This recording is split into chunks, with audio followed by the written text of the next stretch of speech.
Olá, povo de Deus, quinta-feira, 30 de maio de 2024, Corpus Christi, oitava semana do tempo comum.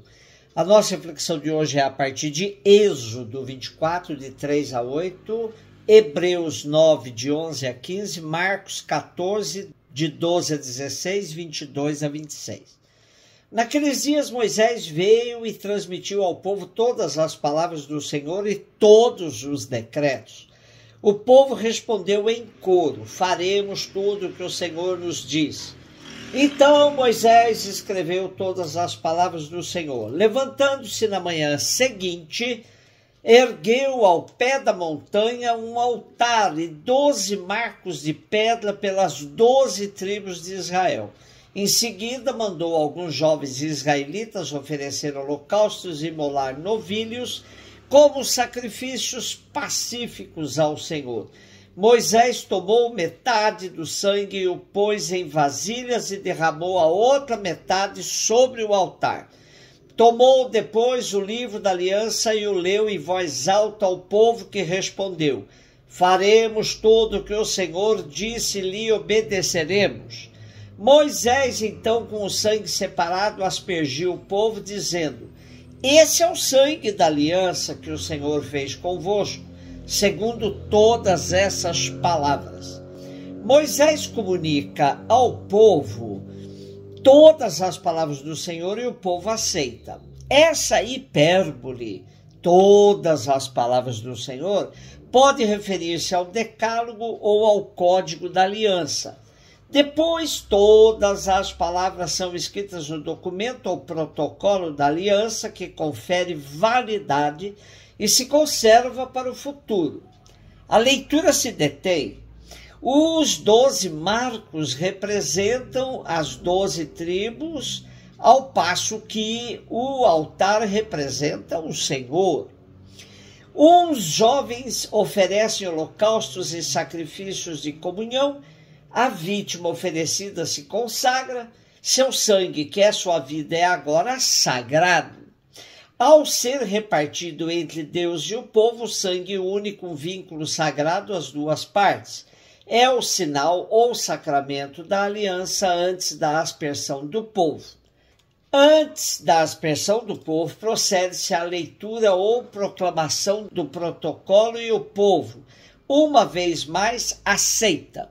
O refrão da aceitação do povo é transparente: faremos tudo o que o Senhor nos disse.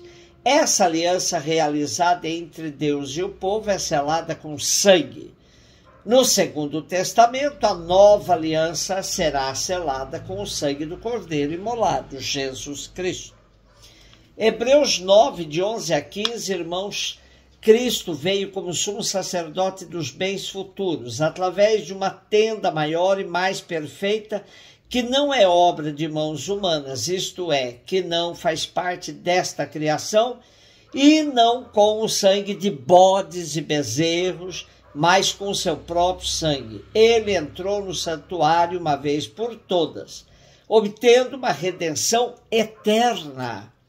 De fato, se o sangue de bodes e touros e a cinza de novilhas espalhada sobre os seres impuros os santifica e realiza a pureza ritual dos corpos, quanto mais o sangue de Cristo purificará a nossa consciência das obras mortas para servirmos ao Deus vivo, pois, em virtude do Espírito eterno, Cristo se ofereceu a si mesmo a Deus como vítima sem mancha.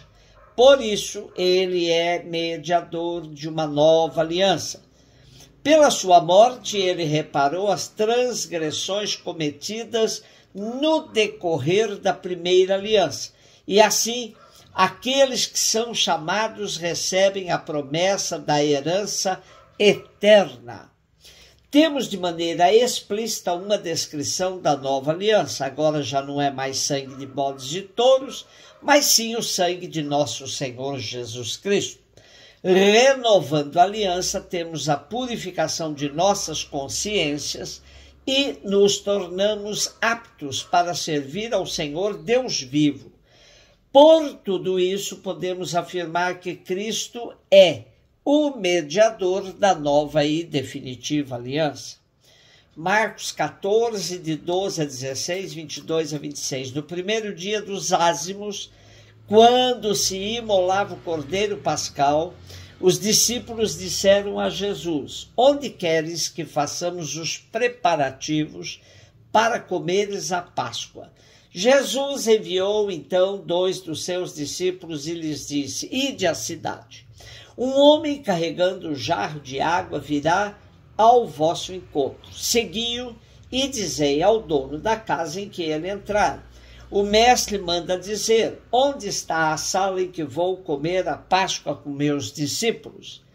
Então ele vos mostrará no andar de cima uma grande sala arrumada com almofadas. Aí fareis os preparativos para nós. Os discípulos saíram, foram à cidade. Encontraram tudo como Jesus havia dito e prepararam a Páscoa.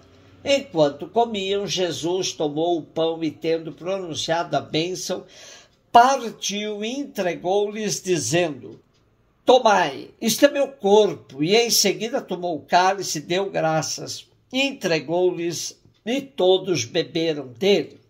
E Jesus lhes disse: isto é meu sangue, o sangue da aliança, que é derramado em favor de muitos. Em verdade vos digo, não bebereis mais do fruto da videira até o dia em que beberei o vinho novo no reino de Deus. Depois de terem cantado o hino, foram para o Monte das Oliveiras. Marcos descreve de maneira bem sóbria a instituição da Eucaristia e faz coincidir com a festa da Páscoa judaica. Jesus já tinha preparado tudo e somente indica o lugar para que os discípulos possam estar com ele. A celebração da Páscoa marcava a noite em que o povo de Deus foi libertado da escravidão do Egito. Jesus vai ser morto como novo Cordeiro Pascal. Sua vida e morte são o início de um novo modo de vida no qual não haverá mais escravidão do dinheiro e do poder. A celebração de hoje remonta ao século XIII, mais precisamente em 1264, o Papa Urbano IV instituiu a solenidade do Corpus Christi.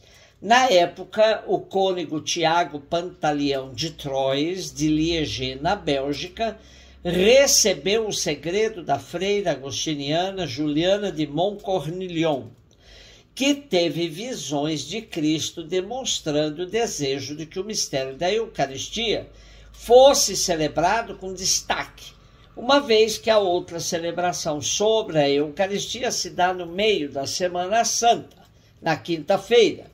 Foi essa a motivação inicial para a solenidade do Corpus Christi. Hoje conectamos esse dia com a Quinta-feira Santa, ocasião em que se dá a instituição da Eucaristia por iniciativa do próprio Jesus. É mais uma ocasião para fazermos memória daquele mandato de Jesus que devemos celebrar em sua memória. Cada vez que comungamos do corpo e do sangue do Senhor, renovamos os nossos compromissos de testemunhar a presença eterna de Jesus no meio de nós. E como nos alerta o padre Konins, saudoso, a festa de Corpus Christi não é veneração supersticiosa de um pedacinho de pão, nem simplesmente ocasião para procissões triunfalistas pelas ruas. É comprometimento pessoal e comunitário com a vida de Cristo, dada por amor até a morte. É o memorial da morte e ressurreição do Cristo, como diz a oração do dia, mas não é um mausoléu, é memorial vivo, no qual assimilamos em nós o Senhor mediante a refeição da comunhão cristã.